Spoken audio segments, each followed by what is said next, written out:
મોજ મસ્તી કરી છે તો કામ પણ કરવું પડશે ને, એટલે આજે પાછું જવાનું હતું સુરત. હવે બે ઘડી મોજ મસ્તી કરી ત્યાં તો થોડીક વારમાં થયું નાનું એવું બાંધવાનું.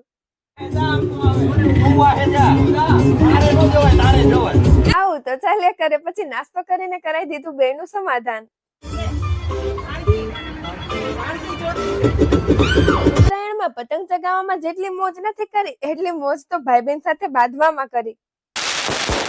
સાંજે સ્પીકર વાગતા અમારું શરીર તો ભાન જ ભૂલી ગયું. જ્યારે મામા ફઈના પોયરા ભેગા થાય અને નાટક ના થાય એવું તો બને નહીં. મોજ મસ્તી કરીને ખાઈ લીધી પાવભાજી અને પછી જવાનું હતું સુરત, એટલે આ બાજુ એનું પેકિંગ ચાલતું હતું. સુરત જવાની ઈચ્છા તો નહોતી થતી પણ જવું તો પડશે, એટલે મારા ફુવા અમને ગાડી લઈને આવી ગયા. બસે મૂકવા પછી ફટાફટ બસમાં બેસ્યા એટલી જ વારમાં ભૂખડને લાગી ગઈ ભૂખ, એટલે કરી લીધો થોડો ઘણો નાસ્તો અને પછી સુઈ ગયા અને સવારે 5 વાગે અમે પહોંચી ગયા સુરત. આવા જ બ્લોગ જોવા માટે ફોલો કરતા જાઓ. રાધે રાધે.